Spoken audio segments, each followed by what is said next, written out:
Greetings, everyone. This is Rock and Roll Spot Country with another installment of Starter versus Booster. Now, today we won't be looking at any starter figures. There's a few reasons for that.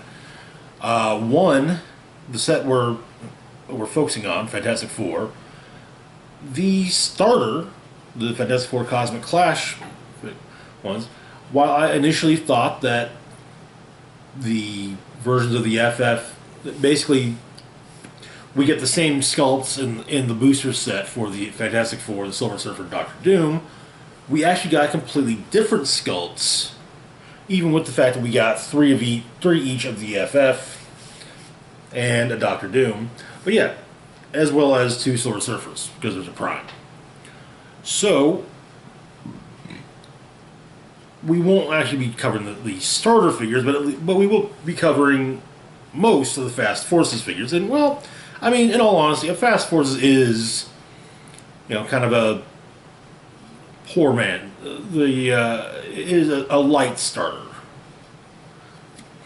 So, comparing the Fantastic Four Fast Forces pieces to their booster counterparts. Now, I did mention we said it was only going to be most. That is because the Fantastic Four Fast Forces, which was built to be the new Fantastic Four, included the Danny Ketch Ghost Rider. There is not in the booster set a Danny Ketch Ghost Rider. There is, using the same sculpt, a Robbie Reyes Ghost Rider, and there are also two super rare versions of the I actually can't remember her last name, but the Alejandra Ghost Rider. I've got one of them twice over. But we did get booster versions of Spider-Man and Hulk and the all-new Wolverine or X-23 and Black Panther and She-Thing. So we will be comparing the Fast Forces and booster versions of them to one another, starting with Spider-Man. And since it's starter versus booster, we'll first be looking at each time the Fast Forces version. So, Spider-Man, this Fast Forces version. You can see he's wearing he's wearing a Fantastic Four version of his costume. He comes in at 75 or 50 points. He has the Fantastic Four and Spider-Man allied team abilities, making him a wild card. The Fantastic Four team ability, for those unaware, when this character is KO'd after resolutions, each other friendly character using this team ability heals one click. Okay, alright. But he also has the Fantastic Four, Spider-Man family, and scientist keywords, as well as improved movement, ignores hit elevated terrain. We also have two traits. First off is whatever a spider can, which grants them super senses, but succeeds on a 4 through 6, and they can't be outwitted. That's always nice to see. Next up, we've got I'll just web this guy up. When Spider-Man hits with a range attack, a hit target gains immobile until your next turn. Okay, alright. Now, looking at his dial, we've got a few clicks of hypersonic speed, followed by a few clicks of sidestep. Sadly, nothing on attack. No incapacitate, no quake, nothing. On defense, we've got a few clicks of inertial deflection, followed by a few clicks of combat reflexes. On damage, we open up with nothing, and we get some late dial perplex, though. Okay, alright, not bad, not bad. So let's take a look at his booster counterpart. First off, he's in the classic red and blue Spidey costume. He comes in at 75 points. He has the Fantastic Four and Spider-Man allied team abilities. He's also got the Fantastic Four, Spider-Man allied, reporter, and scientist keywords, as well as improved movement, ignores, elevated terrain, hindering terrain, and characters. Finally, we've got two traits. First off, a new kind of fantastic teamwork. When Spider-Man hits with a close attack, until your next turn, other friendly characters with the Fantastic Four keyword can use improved movement, ignores characters, elevated terrain, and hindering terrain. Okay. Next up, we have the new Fantastic Four. Passenger 1, but only to carry characters with the Fantastic Four keyword. Okay, alright. Once per turn, when Spider-Man is carried and placed adjacent to two or more opposing characters, after resolutions, he may make a close attack. Okay. Looking at his dial, we've got a couple of clicks of running shot, Mid, then followed by a mid-dial click of sidestep, then a couple clicks of plasticity, and then back to sidestep. On attack, we open up with a few clicks of incapacitate. Okay. Defense, we've got a few clicks of super senses, followed by a couple clicks of combat reflexes, and then a closing click of super senses. On damage, we've got some mid-dial close combat expert. Okay, all right. I I personally just it's the traits. Okay, the traits do it. The traits and the incapacitate. Yeah, don't get me wrong. That 50-50 super senses is nice, but ignoring almost elevated hindering and characters for movement, allowing friendly characters to with the FF keyword to gain all three of those improved movements. Passenger one and the whole make an attack after being carried. And I mean, don't get me wrong. Hypersonic speed is nice. It really is. Oh, that's another thing. The Fast Forces version has 4 range. The Boost version has 5. And 2 targets. So yeah, I mean he can running shot and do dual target incapacitate. Now on the downside, yeah, he's not going to be doing. They won't be immobile, but hey, they're tokened, and maybe it's their second tokens each, and well, maybe they don't have sidestep. Some perplex would be nice. Willpower would, of course, be nice on either one. But overall, I got to give it to the booster Spider-Man. And yes, we will be building a couple teams. We'll be building a 300-point and a 400-point team with these. Moving on, however, we've now got Hulk. Now, first thing I'll say is that for the new Fantastic Four, that's actually pretty thematically on point. As actually, there's a lot about this one that's very thematically on point. With the Hulk, a lot that's very thematically on point with the Hulk, and we will be getting to that little by little. So he comes in at 75 or 50 points. He's got the Fantastic Four and Underworld keywords or team abilities. Underworld grants him Passenger 1, but only to carry a character that shares a keyword, or Passenger 2, but only a character that shares a keyword and is the lower points. We've also got a trait, Strongest One There Is. He gets super strength, and when he makes a close object attack, modified damage an additional +1, and is protected from outwit. In fact, it seems that is a theme among some of them. Anyway, looking at his dial. So we open up on speed with a special power, leaping smash, which gives him leap climb, and as a free action, he has improved movement, ignores elevated hindering terrain. You can roll a d6 and move up to the result. So you can then move him up to 6 as a free action. Okay. And ignore everything. Well, ignore elevated hindering terrain, not everything. Yeah, that thing gives way to some charge, followed by some sidestep.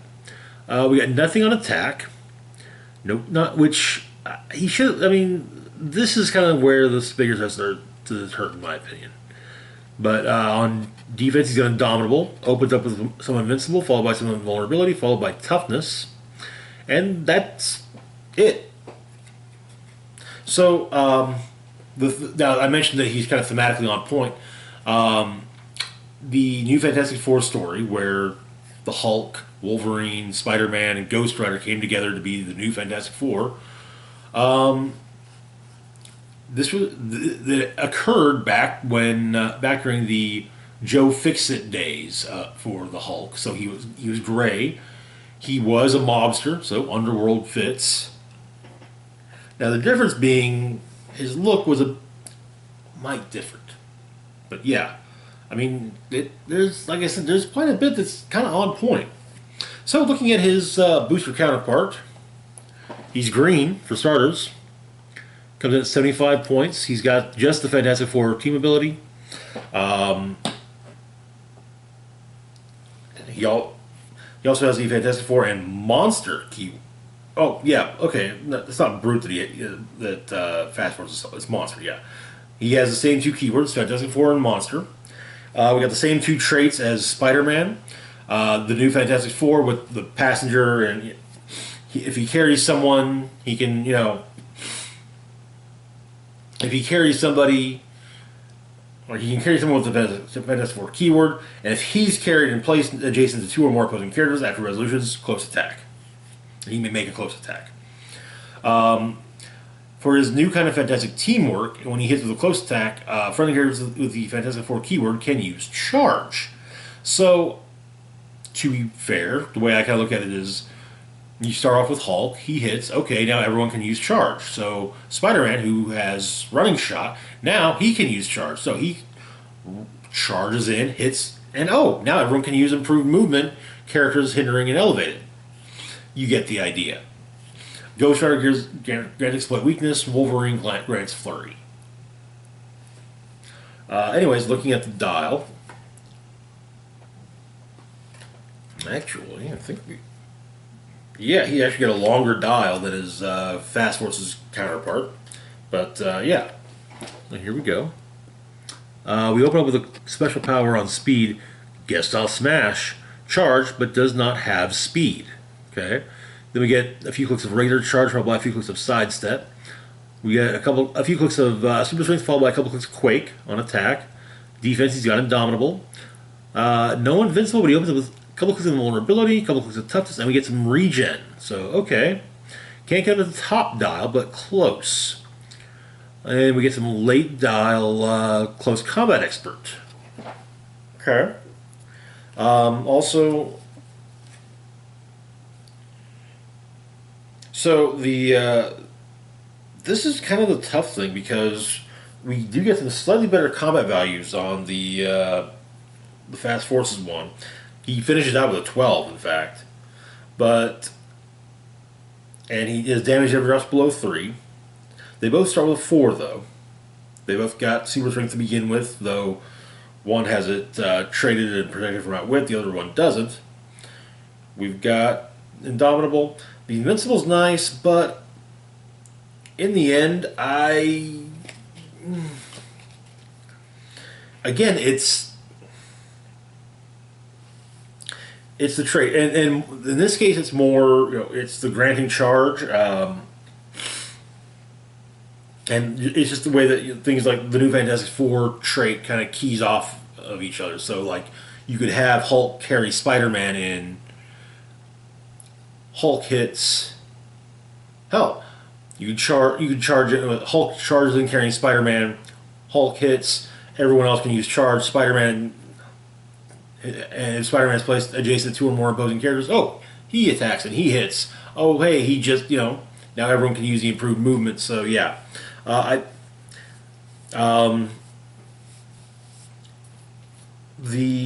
leaping smash power is nice, but it's not charge. So, yeah. And, yeah, I mean, he does get a little, but, I mean, hey, full, yeah, he can move up to 6. Hulk can charge up to 7 on his top click. But it's really tough because honestly, I would love to, the perfect way to do it would be a combination of the two dials where you've got the some of basically a lot of the same powers of from the booster one, maybe full speed charge lasting a little bit longer, the underworld team ability, the gray paint scheme of the Fast Forces version, the Invincible would be nice, but yeah, the booster one gets it. I just think that he's That regen help. The regen helps. Also, like I said, the traits and being able to potentially give everyone charge. That also helps. So next up, we've got Wolverine. Wolverine comes in at 75 points or 50 points. She's got the Fantastic Four and X-Men team abilities. She also has the Fantastic Four, Weapon X, X-Force, and X-Men keywords. And she's a trait, which is her Blaze Claw's Fangs, and is protected from Outwit. Now looking at her dial, we open up with a nice chunk of a special speed power biologically engineered killing machine, which gives her charge and flurry. That then gives way to just regular flurry. We get a full dial of precision strike, and we've already got the blades, so yeah, she can, if she hits, she's doing 1 damage, pretty much no matter what. Also, super senses rolls have to be a 6. She's got Indomitable. We get some toughness on defense, followed by a few clicks of combat reflexes and a click of regeneration. Then we have a full dial of Battle Fury. Now, I do love me some Battle Fury, especially like that, because shape change is a thing, and it's an annoying thing. I should know. I've managed to pull off quite a few successful shape change rolls lately. But Battle Fury gets her around that. Also, there's a lot of mind control out there. I mean, you got this asshole. And you've also got her.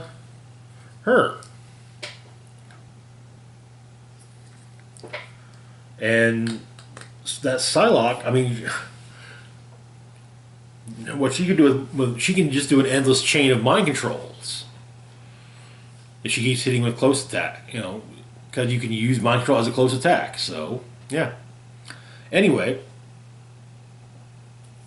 rest for looking at her dial.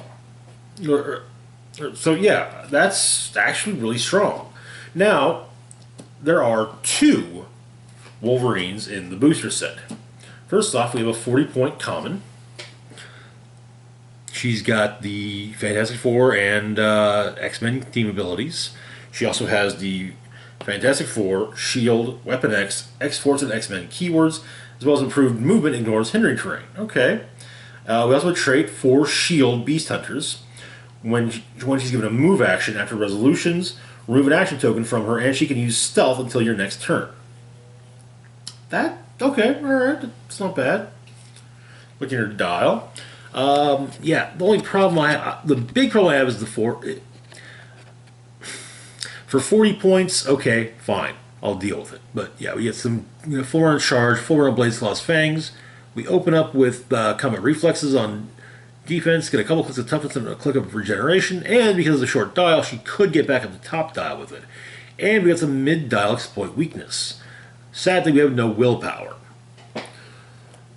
Honestly, yeah, she's not going to be the one we use. Unless it's just a case of, well, we got 40 points left. I don't want to really move anyone around, change anyone up to put in a different, more pricey character. So yeah, she's not unusable, but she's not top of the list to use. Next up, we've got X-23. X-23 comes in at 50 points, has the Team Player Wildcard ability. She also has the all-new X-Men, Fantastic Four, Weapon X, X-Force, X-Men, and Detective keywords, as well as improved movement, ignores hindering terrain. We also get 2 traits. First off is Circle of 4. If she hasn't been moved or placed this turn, she can modify attack and damage by +1. Okay. Followed by Healing Factor. 1, trait of toughness. At the beginning of your turn, if she has 2 action tokens, she can be healed 1 click. Alright. So looking at her dial, we open up the click of charge. We get a mid dial special speed power, Hunter and Tracker, which is her flurry, sidestep, and stealth. Okay, alright. Then we go back to charge, and then we finish off some regular sidestep. On attack, we open up with a click of Blazelaw's Fangs, and we get a couple of clicks of Precision Strike, and then 2 more clicks of Blazelaw's Fangs. Defense, she's got Indomitable, definitely step up from the 40-pointer. Opens up with Super Senses, then we get Combat Reflexes, back to Super Senses, and rounding it out with Combat Reflexes. Damage-wise, we open up with a click of Exploit Weakness, then we get some Empower, back to Exploit, and then we get a late dial click of Battle Fury. Now, that Exploit Weakness is very nice, and definitely a point in her favor, especially with it being top dial, and we don't have to worry about picking between Flurry or Exploit.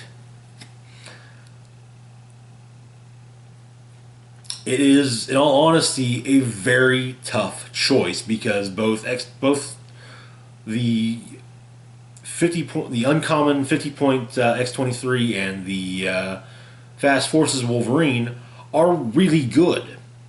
For utility, I'm probably just gonna have to say to hell with it and go with, however, the Fast Forces one. Shape change is too much of an annoyance, or shape change and mind control too much of annoyances, and she ignores both. So yeah. Moving on to the Black Panther. So, Black Panther comes in at 75 points or 50 points. He has the Avengers and Fantastic Four team abilities. He also has the Avengers, Fantastic Four, Illuminati, Marvel Knights, Wakanda, Ruler, and Warrior keywords, and improved movement ignores hindering terrain. We also have a trait, Mantle of the Black Panther. Grants him stealth as well as shape change, but only if he is occupying hindering terrain. Okay. Looking at his dial, we open up with a couple of clicks of charge, then some sidestep, then back to charge. On attack, we open up with Blazelaw's Fangs. Then we pick up a couple of clicks of precision and then back to blades. On defense, we open up with a few clicks of toughness, followed by a few clicks of combat reflexes. On damage, we open up with a special power, King of Wakanda, which gives him leadership and outwit. That then gives way to a couple of clicks of just regular outwit. So, okay, alright. Not bad. For 75 points with no willpower is a little iffy for me. That even though I'm still totally running the 75-point Spider-Man who has no willpower, but yeah, for Black Panther it doesn't seem right. So now, and once again, we've got two to look at here. First off, we have the common Black Panther. Comes in at 60 points, has the Fantastic Four team ability, as well as the Fantastic Four, Wakanda, Ruler, and Warrior keywords, and improved movement ignores hindering terrain. We have a trait, Panther in the Shadows, stealth. He occupies hindering terrain, modify attack by +1. Okay, alright. He's got a nice attack to begin with. Then, looking at his dial, we open up with a couple clicks of charge, followed by a long stretch of leap climb. On attack, we open with a couple clicks of Precision Strike, followed by a few clicks of Blazelaw's Fangs. Defense, no willpower. We open up with a few clicks of Combat Reflexes, followed by a few clicks of Toughness. On damage, we open up with special power, New Leader of the Fantastic Four, which gives him leadership and outwit, followed by just a few clicks of regular outwit. Now,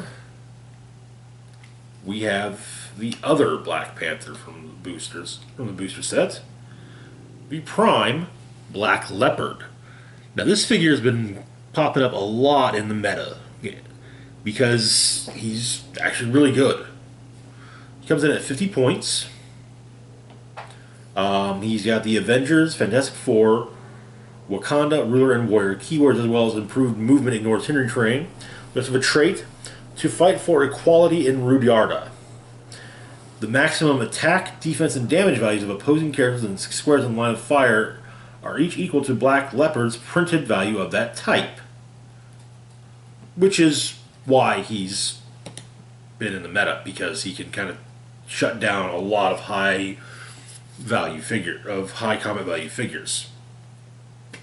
Looking at his dial, we have a full run. We got a couple clicks of charge, a couple clicks of flurry, a couple clicks of stealth. Open up a couple clicks of Blaze Claw's Fangs, followed by a couple clicks of Precision Strike. Defense, he's got Indomitable. Opens up with a couple clicks of, or a few clicks of Combat Reflexes and a few clicks of Super Senses. Now on defense, or on damage, I mean, we open up a special power. Reminders of how they view even a king. Granting him leadership and perplex, and we use perplex to target himself. Modify the chosen value by +2 instead if an opposing character within 6 squares in line of fire has a higher printed value for the chosen value than Black Leopard's printed value. Okay, I think that makes sense. That thing gives way to regular perplex. So, yeah, there's no question. It's Black Leopard. All day, error day.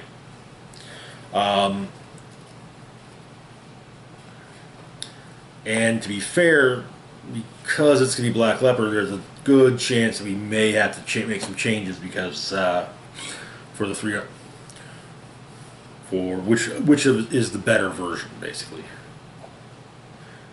All right. So next up, we've got She-Thing.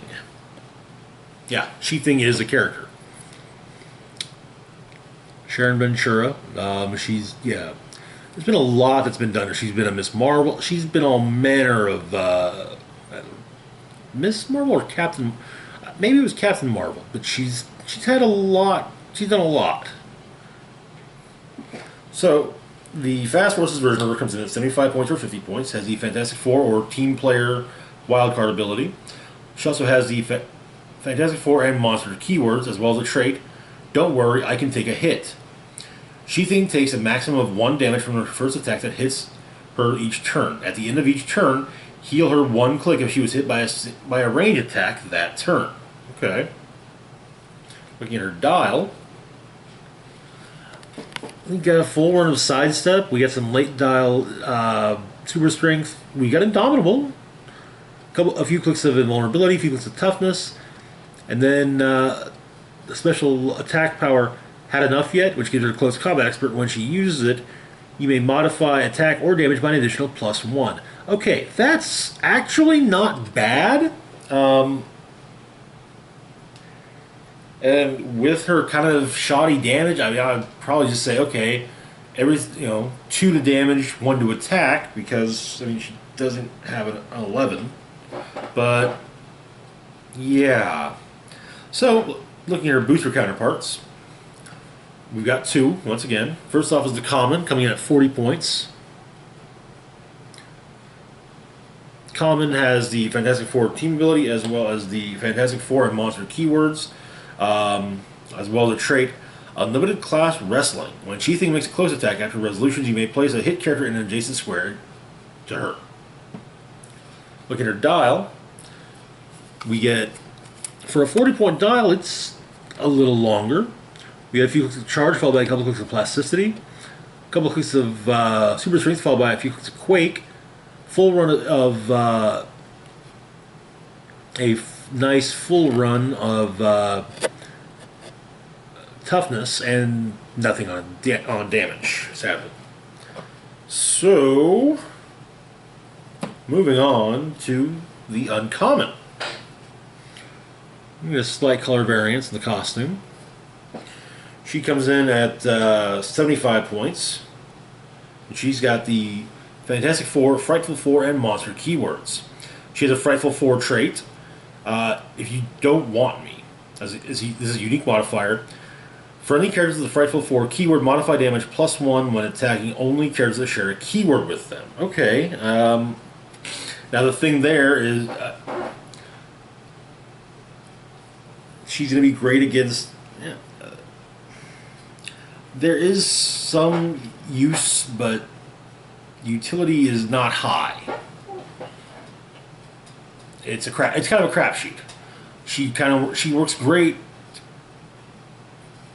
on a Frightful 4 team if you are going up against a Frightful 4 team, or yeah, you get the idea.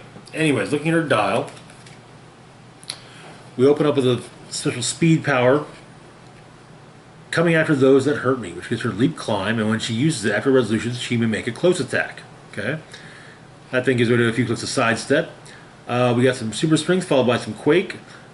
we've got Indomitable, a couple clicks of Impervious, followed by a couple clicks of Invincible, followed by a couple clicks of Invulnerability. Kind of neat that it goes the opposite there. Damage, we open up a couple clicks of Battle Fury, which, as I've stated, is nice, followed by a nice chunk of Close Combat Expert. Okay. So, this is honestly hard because none of the she things are all that spectacular. Like, I'm not sure I ever actually use her for anything.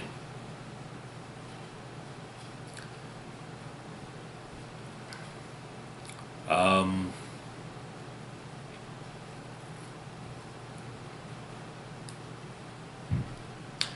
I guess for. I mean, I wouldn't even.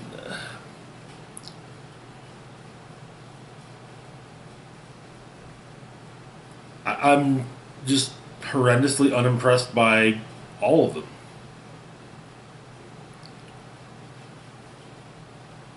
Uh, I I guess I'd probably go with the Fast Forces one, just for that close combat expert. And I mean, it's close combat expert that ties that links to a to it's paired with sidestep as opposed to charge. So you know.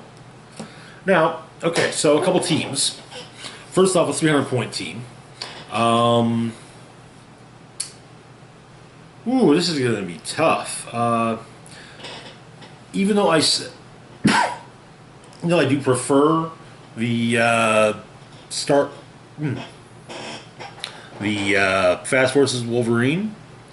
We'll act for the 300-point team. We will be replacing her with the 50-pointer, and we'll be 10 points shy because we'll be using the 40-point she thing. But that gives us room for some equipment or something. Octopus arms, most likely, which are always useful. Always useful, a useful expenditure of 10 points. I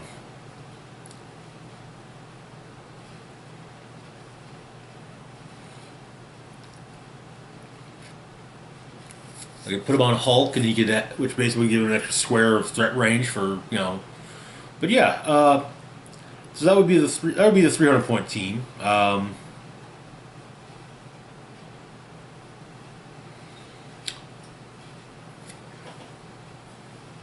As for a 400-point team, well, that is when we bring in someone extra. Ghost Rider, the spirit of vengeance himself. So Ghost Rider comes in at 75 points or 50 points, has the Fantastic Four and Mystics team abilities, as well as the Fantastic Four Marvel Knights, Midnight Suns, and Mystical keywords. We have the Fantastic Teamwork and New Fantastic Four traits. New Fantastic Four traits, same as with Spider-Man and Hulk, the Booster Spider-Man and Hulk, or Booster Spider-Man and Booster Hulk. New kind of Fantastic Teamwork, key grants, exploit weakness. So, how would we do this? Now, looking at this dial, we've got some running shot followed by plasticity. On attack, no hiding from judgment, which gives them penetrating psychic blast and improved targeting and or hindering terrain. When making a range attack, if Ghost Rider's line of fire crosses hindering terrain, modify attack and damage +1. Okay. We then get some poison, invulnerability, followed by toughness on defense, and some late dial exploit weakness. Okay. So, now we actually would be. First off, I'll clear up some room here. Yeah, Spider-Man, Hulk, Ghost Rider, Wolverine, Black Leopard, and She-Thing. The 40-point She-Thing. But yeah, Ghost Rider and Wolverine would be there, and Wolverine would both be on their on full dial. Again, we have 10 points left over. We could put, like I said, we put in octopus arms, maybe an infinity gem, or okay, octopus arms. Let's just be honest. That's going to be the octopus arms.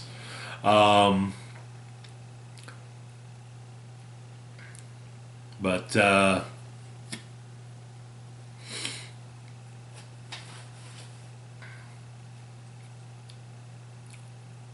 Spider-Man, Hulk would carry the part of the idea would be with both teams would be Hulk carries in Spider-Man, especially if we've got two.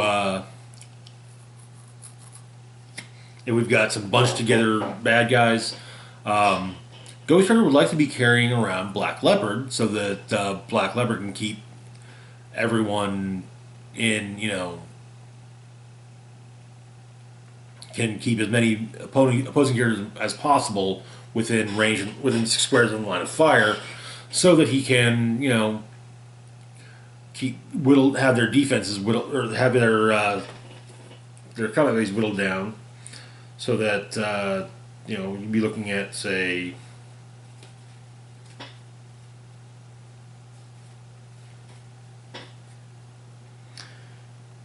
you know, 10 attack, 17 defense, 3 damage. Especially if it's someone that's got, say, 12 attack, a 19 defense, and a 5 damage. Well, Black Leopard says, nope. Now, yes, eventually, once you've got Black Leopard in a good spot for that, then, yeah, you're probably going to be having Ghost Rider basically, go off and attack and just, start doing damage. But, yeah, that would... She-Thing, in all honesty, would be there just to, fill points. If I had with a larger pool of figures, I would likely not even include She-Thing. So, yeah. Anyway, that's it for now. As always, feel free to like, share, and subscribe. We won't be back. We won't be doing Starter vs. Booster next week, but we've got a couple more Starter vs. Booster episodes planned for the near future. We got one taking a look at the Absolute Carnage Fast Forces, and then one looking at the recent House of X-Force one, which will also be a shared trait spotlight because of the fact you have the Mutant CIA trait, which is on all 6 figures in the Fast Forces, as well as quite a few figures in the set. Next week, probably actually going to do our first shared trait spotlight from Absolute Carnage, taking a look at the various symbiote traits over the years. This will cover the ones that just cover the symbiote itself, as well as symbiote specific stuff like the Symbiote Codex Hunter trait. But anyway, that's all for now. As always, feel free to like, share, and subscribe. Links to my Facebook, Twitter, Patreon, and PayPal can be found in the description box down below. This is Rock and Roll Spock signing off, saying, live long and rock hard.